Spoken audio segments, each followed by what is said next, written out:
Find the cost of freedom buried in the ground.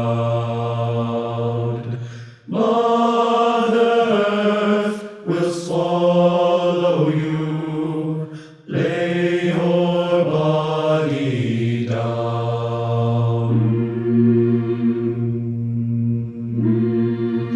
Find the cost of freedom buried in the ground. Mother Earth will swallow you. Lay your body down. Dum, dum, dum,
Find the cost of freedom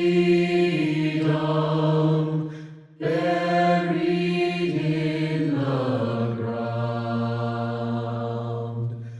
Mother Earth will swallow you. Lay your body down.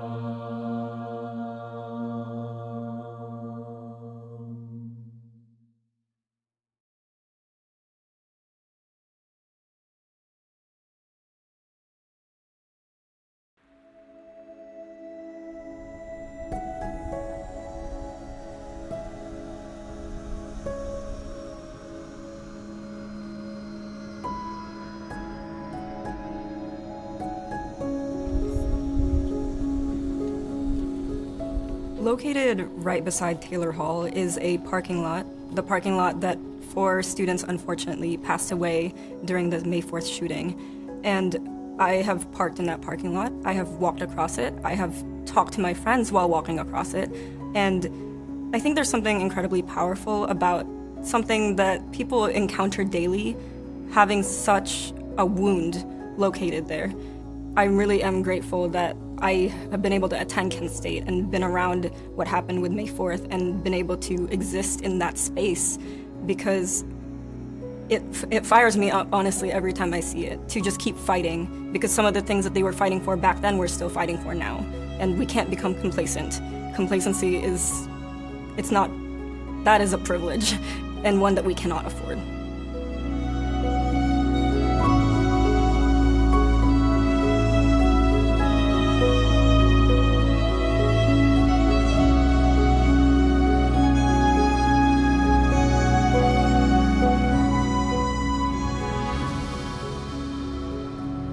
Hello, my name is Todd Dyken, and it is my great honor and responsibility to serve as the president of Kent State University. I have said many times that you do not have to be an historian to understand the place of Kent State University in the history of modern America.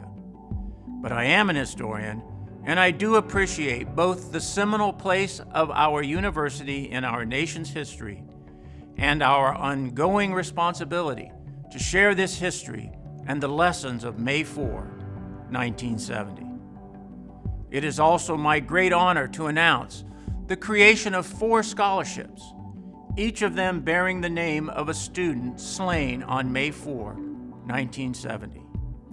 Scholarships in the names of Allison Krause, Jeffrey Miller, Sandy Scheuer, and Bill Schroeder will be awarded to students majoring in Peace and Conflict Studies at Kent State University. My best wishes and deepest thanks go to the families of our slain students. I appreciate your spirit of unity and reconciliation as we work to create the events for May 4, 2020. Thank you as well to all those who served on the May 4 Task Force over the years. Your work and dedication kept the memory and lessons of our tragedy alive and in front of everyone.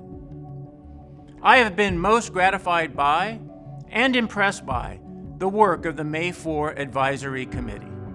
Together, in a spirit of cooperation and friendship, we worked hard to create an inclusive and impactful May 4, 2020 observance. In addition, the efforts and wise counsel of each committee member proved invaluable as we generated an entire year's worth of meaningful programs. The COVID-19 pandemic unfortunately interrupted our plans, but once again we came together to generate this virtual May 4 event. My thanks go as well to Rod Flauhaus, LaShonda Taylor, and to Vice President Shar Reed and Trustee Michael Solomon.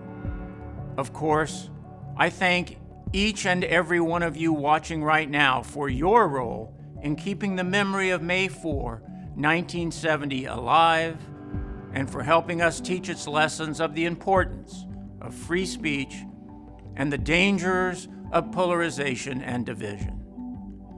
I will finish with an observation connecting 1970 to 2020.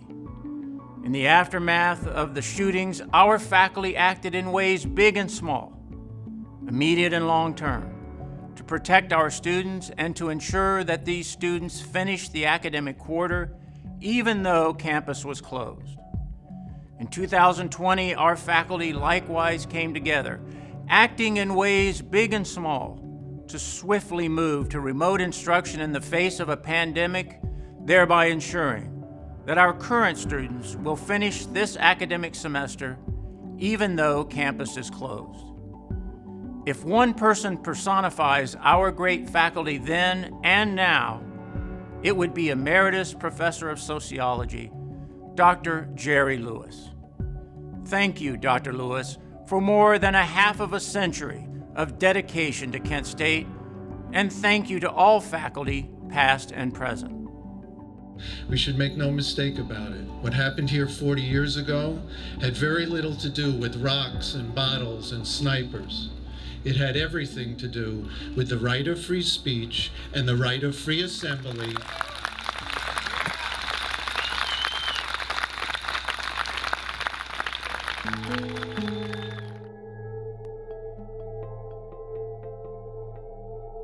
It is not our power, but our will and character that is being tested tonight.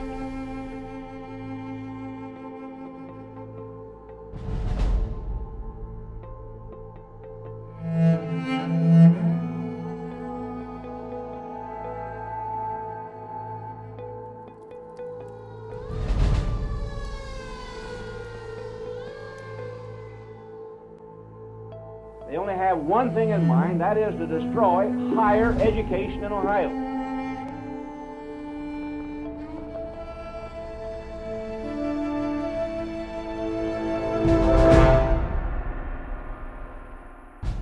On the morning of Monday, May 4th, when I woke in my dorm, I was awaking with the realization that the soldiers that were outside and guarding the doors of my dorm were not there to protect me. I had a history examination Monday morning. I remember the professor announcing to the students on Monday morning that if any of them felt that the events of the preceding days had interfered with their ability to adequately prepare for this examination, that they would be able to take the examination at a later date. And my girlfriend at the time made me promise that I would not go to the demonstration that day. The rally was just going to happen, people were going to show up, and what we ought to try and do was give it some more positive, more constructive direction. That you know, we'd had the trashing downtown, we'd had the burning of the ROTC building, we'd had confrontations the previous night where some people had been bayoneted by the guard, and the governor, James Rhodes, he compared us to the fascist brown shirts or Hitler Youth or something like that. The worst type of people that we harbor in America. We are going to eradicate the problem. We're not going to treat the symptom. I had two decent professors. They were just great about it. And they both said at different times of that morning, just make yourself a simple task. See if you can come up with something that says student protest in America. Because it wasn't just Kent. I kept seeing that noon rally on Monday as the moment when we wouldn't just be students at Kent State. We would be students across the country, all at the same time at noon with a concerted call to end the war in Vietnam. I've just made a commitment that I wasn't going to go to that, but then I also said to myself, this is too important for me to pass up. There was a string of guardsmen stretched out from the ROTC building, a formation, and as I got past the last guardsman, he said to me, "Hey boy, what's that you're carrying there?" And I said, "Just a couple of black protest flags." And he said, "Well, today we're going to make you eat those flags." I was still the vice president of the student body and president of the student senate. I felt that it was my obligation to be out there to make sure that nothing occurred that was going to harm any of those students. I actually stood up on that brick structure and tried to call for a student strike. He made a very brief speech. Is it the feeling of the students on the Kent State campus that we should join the national student strike to oppose the invasion of Cambodia?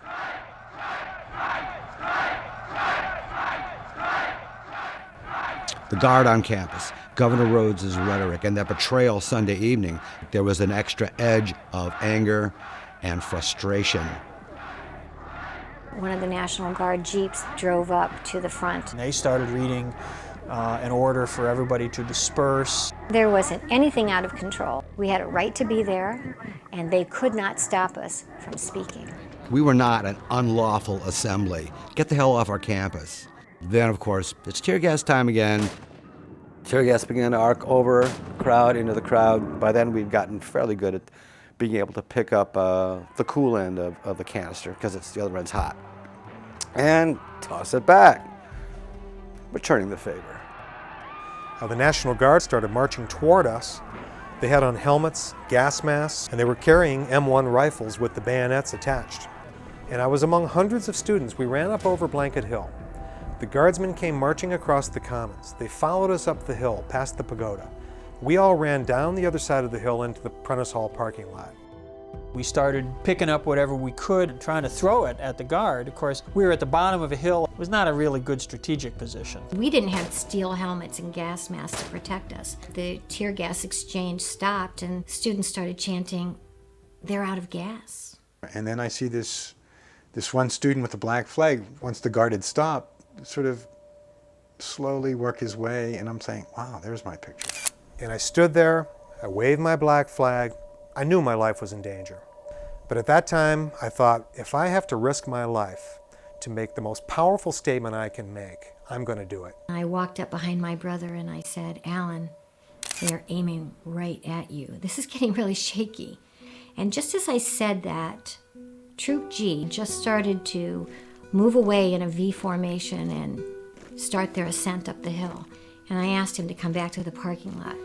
And Alan said, "Wait, I want to see where they're going." And as I looked and my sister watched, they started marching up the hill. When they got to the top of the hill, It hit us. They didn't go anywhere. about a dozen men stopped, turned, raised their weapons. I saw a guy pointing a rifle towards me. The guardsman with the baton in his hand was saying, "Get set, get ready, fire." This metal sculpture just erupts in this cloud of rust. And there's a tree, nice big chink of bark comes off. A student got hit to my right. I was just knocked to the ground. A bullet hit my wrist. I thought, this is like a bad dream. We could hear bullets zipping past our heads and thumping into the ground. Jimmy Riggs pulled me behind a car riddled with bullets. Tom Grace, he's screaming. I looked over. The boot was blown off of his foot. And he's yelling to me, stay down, stay down. And when you're caught in the open, being fired on, with no opportunity to defend yourself, it's the loneliest and sickest experience you can imagine.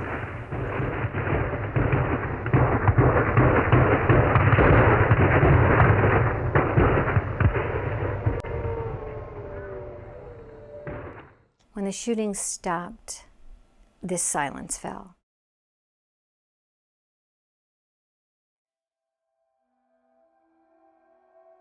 I still feel and hear everything from that moment.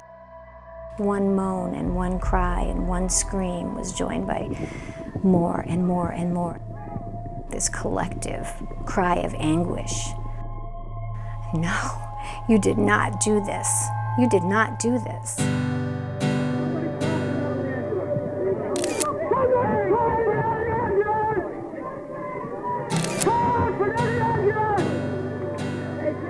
I could see at the foot of the hill, you know, a boy lying face down. The body of Jeffrey Miller, you know, laying on the street. There's probably not a worse image in the minds of all of us. Like someone tipped over a bucket of blood and people were just picking themselves up off the ground. But you could see this woman starting to sob and let out with a scream. Mary Vecchio, who's in that Pulitzer Prize winning photo with outstretched arms. She gestured a shot. The first of 4 students to be killed was Jeffrey Miller, 20-year-old honors college student from Long Island. I had been with Jeff Miller the whole morning. Went back to where I thought he was, and it's still unbelievable. If there's such a thing as a temporal non sequitur, this is it. You know, this shouldn't be here. How do you process pure, naked violence? As the shock set in that they had done this to us. A worse yet image was looking up at that hill and watching those men while 13 young kids lay bleeding and dying. They walked away.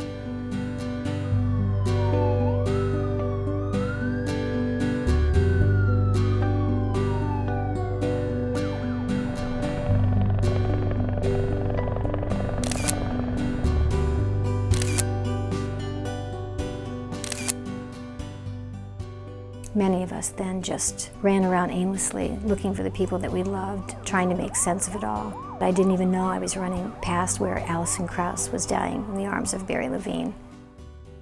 Allison Krauss stood 345 feet from the guardsman when she was hit in the side. She was 19 and in the honors college. Sandy Scheuer from Youngstown was not involved with the protest. She was walking between classes with her speech therapy partner when she was hit in the neck. She was placed in an ambulance with Tom Grace as paramedics attempted to stop the bleeding. I remember the ambulance attendants trying to revive her, and she had a neck wound, and I remember them saying, you know, it's no use. And I remember them pulling the sheet up over her head. It's probably one of the moments it'll never leave me. Bill Schroeder, like Sandy, had nothing to do with the protest. He was an Eagle Scout raised in Lorraine, an industrial town on the shores of Lake Erie. Bill was shot in the back from 382 feet away. He died in the hospital an hour later. By order of President White, the university campus has been closed. Please return to your dormitories and leave the campus by the shortest route as soon as possible. We went into our rooms and just grabbed a few things and packed a bag kind of hastily. And before we left, I remember my father saying, "Show me where it happened." So as I walked up the hill to the pagoda, I saw bullet shells. And I just reached down and picked up a handful of them. And as I was holding those shells, I just looked down at those triggermen and just started screaming, "Murderers, murderers," as I was holding these shells. And I just had my fist out. I just remember being so angry. I felt my father putting his arms around me and holding me really tight and begging me to stop screaming at them. And my father, this World War II veteran, realized this can happen in America. It just did.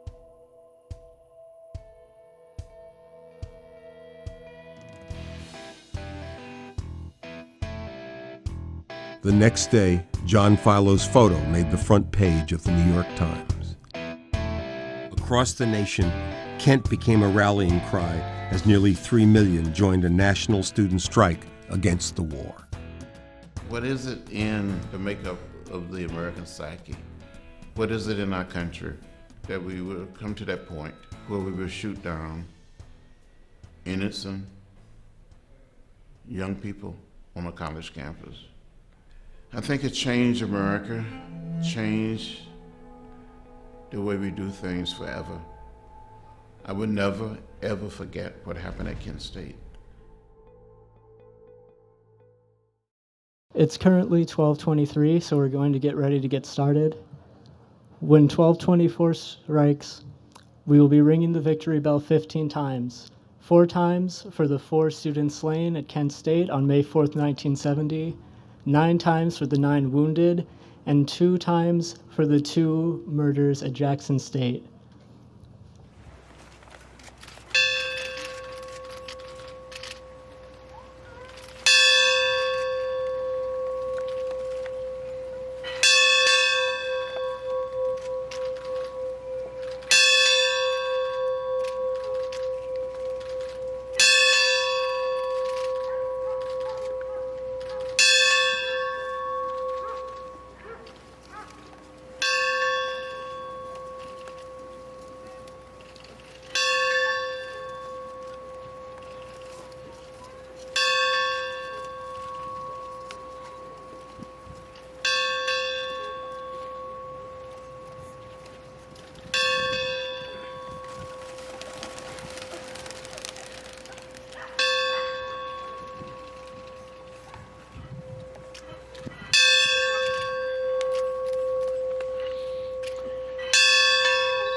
For 13 horrifying seconds,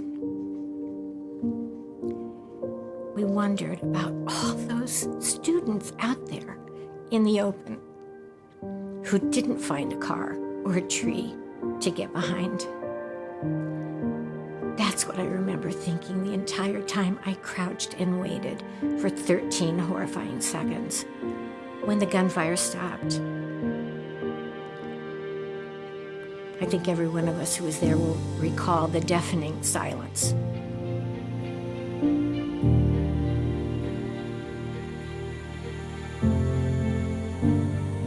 This silence of shock and disbelief, and the horror just crescendoed into this unified cry of, "What have you done? What have you done?" And then we saw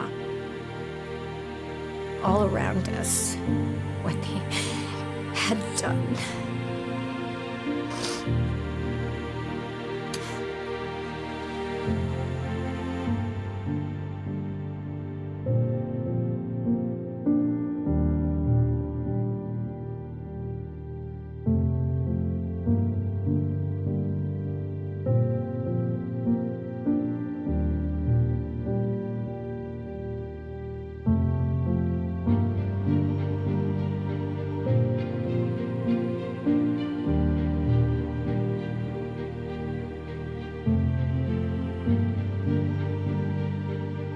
You've got a couple hundred students there who might get hurt. Are you all right? Can we try to move them out first? Can we try to move on? Would you give us a chance? How long will you give us? We've got 5 minutes.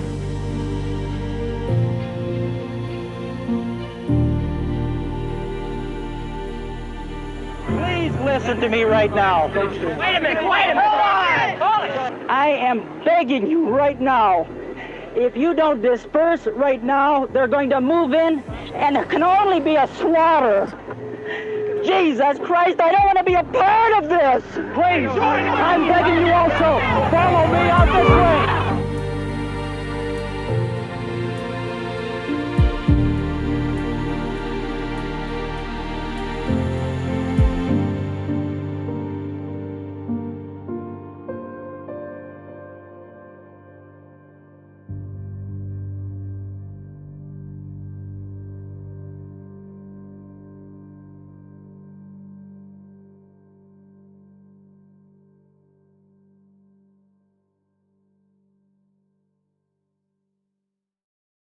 Got into my apartment, and I figured I better call Jeff and tell him to get out of there, that he doesn't have to hang around during all that trouble. So I called tried to get through to Ravenna Hospital, and I couldn't. I finally got a hold of a telephone operator, and she got me through, and I identified myself. I said, I'm Mrs. Krause, and I want to know how my daughter is.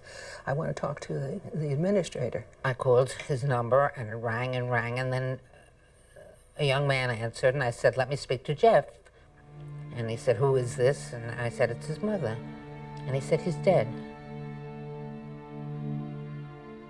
Well, he came on the phone.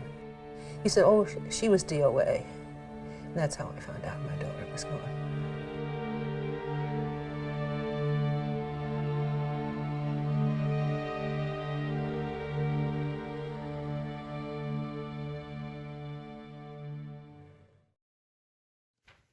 Hi. My name is John Cleary, and I was one of the wounded students 50 years ago. I was shot in the chest near the iron sculpture next to Taylor Hall. I was not a protester, but a student going to class, whose curiosity brought me to the Commons to watch a noon rally. It wasn't long before the number of students swelled into the thousands, mostly students like me who wanted to see how events were going to unfold. I watched the National Guard proceed to the practice football field, kneel and aim their rifles at the students in the parking lot. I lingered near the metal sculpture, hoping to get a picture of the Guard as it reached the crest of the hill that led back to the Commons. Suddenly, they turned and fired directly into the parking lot without any warning.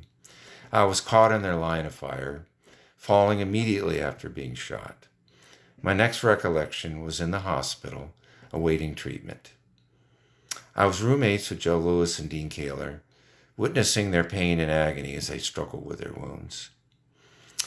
I was privileged to attend Howard Ruffner's book signing last fall.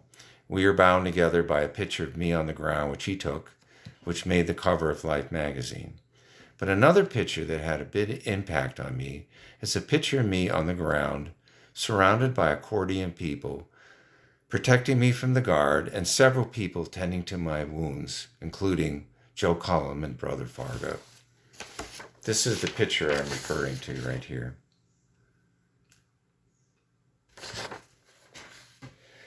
These people, in my minds, are heroes who saved my life. 50 years later, we are called upon to remember that awful day and remember those who were slain and those who were wounded. This year is especially difficult as we are unable to come together as a family on this milestone date. Often I am asked, what is the significance of May 4th? It was the first time that the U.S. military was sent onto an American college campus where lives were taken and not protected.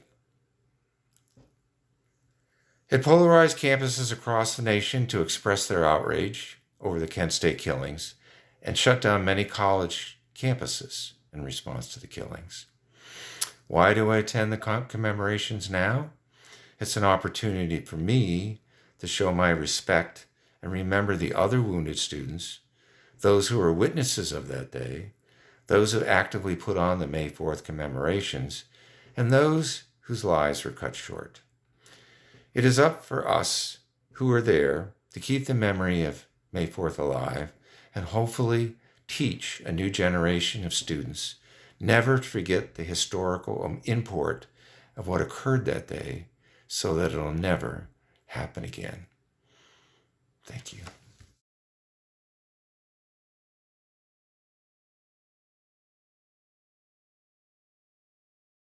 Well, that's very important, especially at this date. You know, down through the years or through the decades, there were some antagonisms in the earlier years where the students had to kind of increase some pressures for the purpose of raising awareness with the public. The university really wasn't on board as much in the earlier decades, but now they are.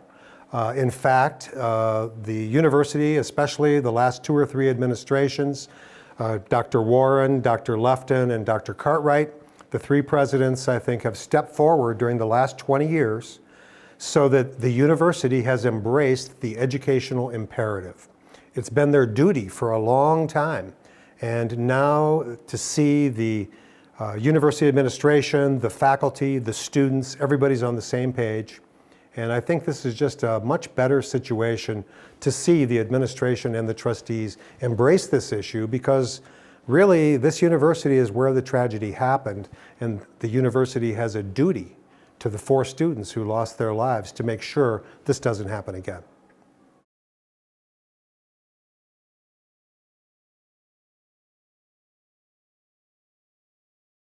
Hi, this is Joe Lewis, speaking to you from my home in Oregon.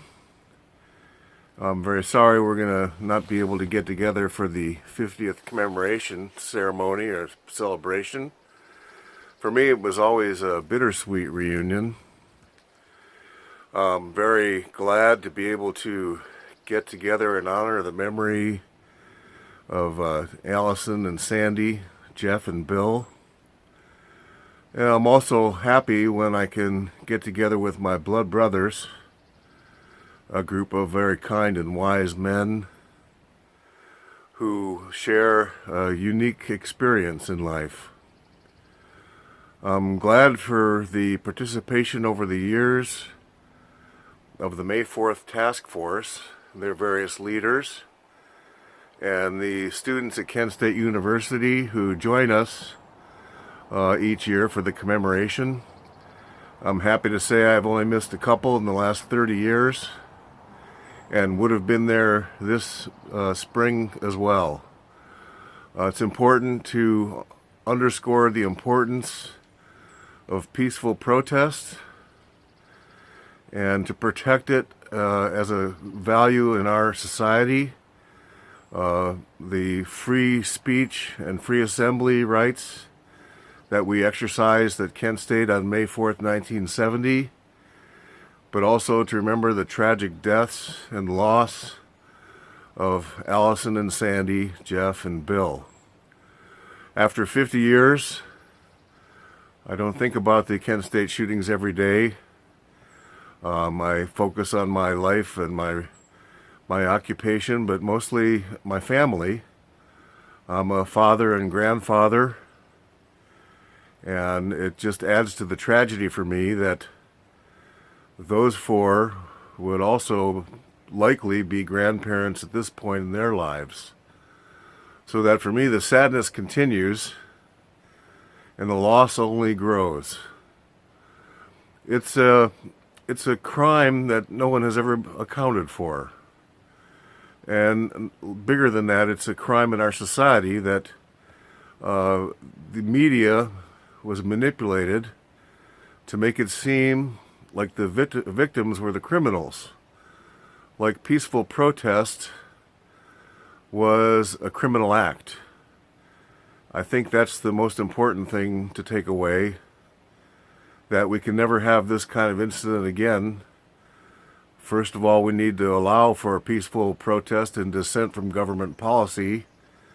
And secondly, we need to have training for law enforcement people so that they don't think they're going to war when it comes to crowd control.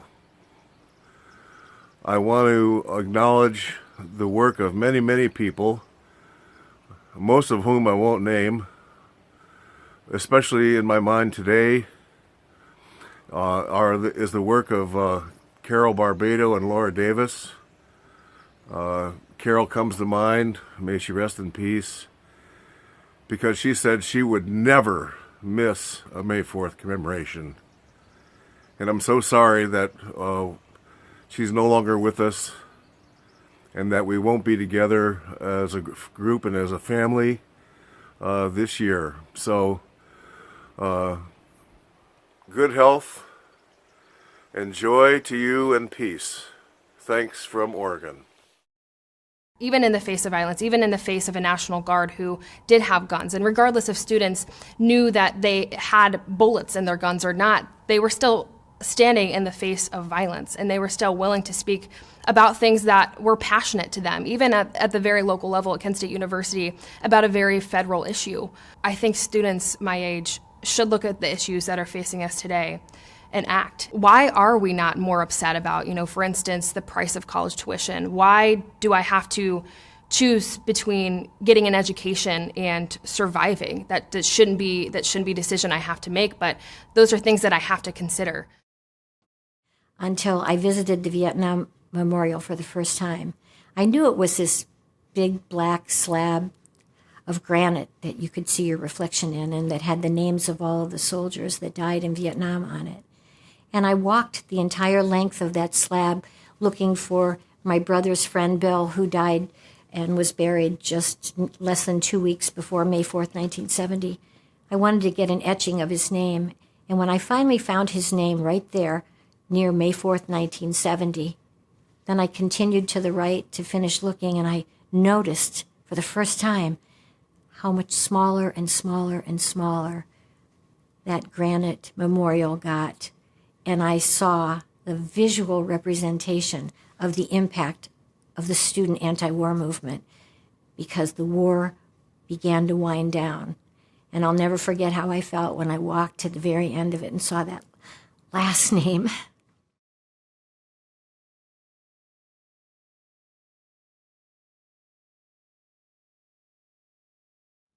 "50 years ago, I was still playing the Youngbloods when I heard the tragic news.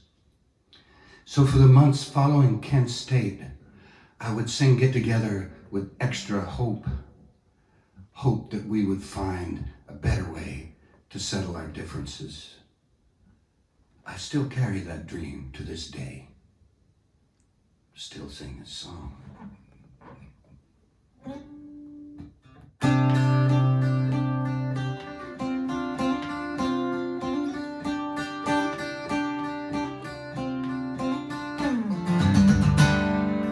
Love is but a song we sing, fear's the way we die.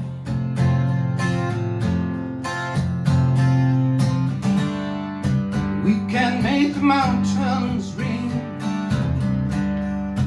or make the angels cry.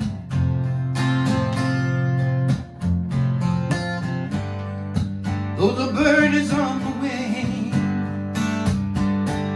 we may not know why.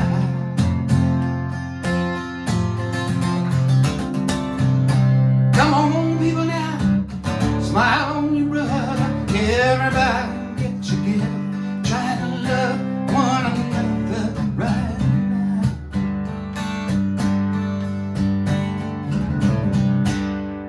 Some may come and some may go.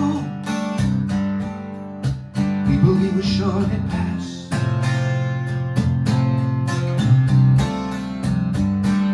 When the one that left us here returns for us sad,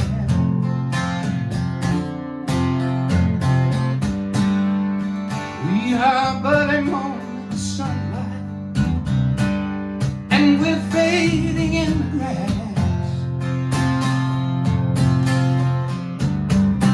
Come on, people now, smile on your brother. Everybody get together, try to love one another right now. Come on, people now, smile on each other. Everybody get together, try to love one another right now. Right now.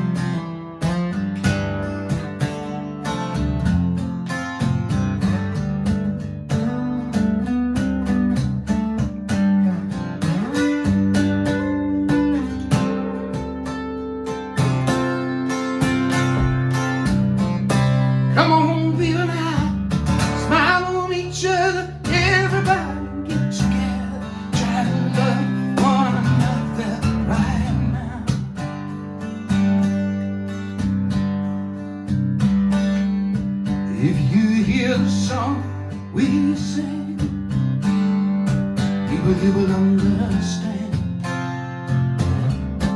Listen, we hold the key to love and fear, all in our trembling hand.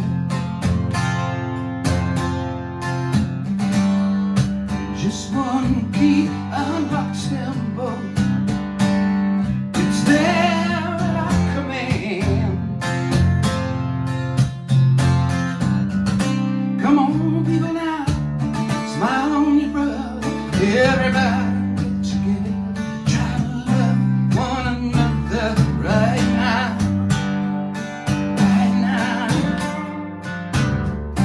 Come on, people, now, smile on each other. Everybody get together, try to love one another right now, right now. Come on, people, now, smile on each other. Everybody get together, try to love one another right now, right now, right now.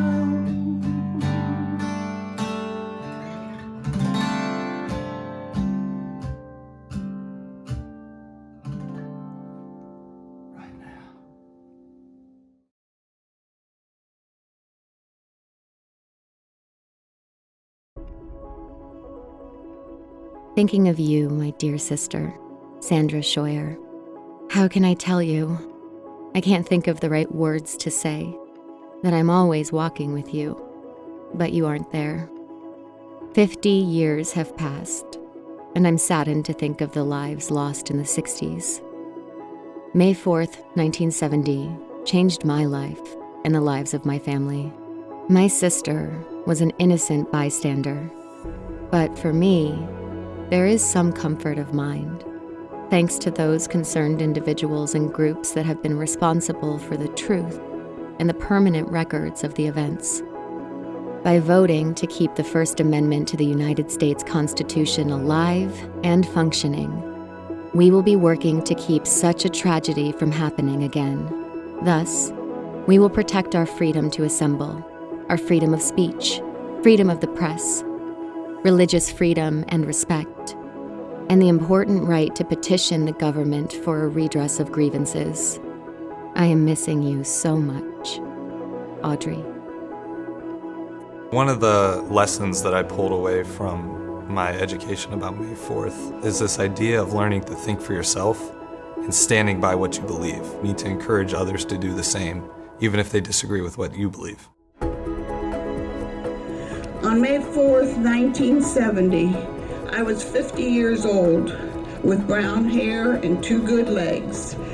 Today, I'm 90 years old and can no longer pitch batting practice for the young ones.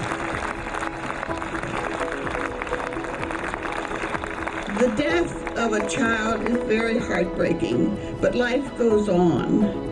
There have been many deaths in our family, but new lives as well. I believe that our efforts to prevent another Kent State-type tragedy have been rewarded with a new resolve for peace on earth and goodwill. Bill was a poet, and one of his last poems included the line, "Learning from the past is a prime consideration." I pray that we have all learned that lesson.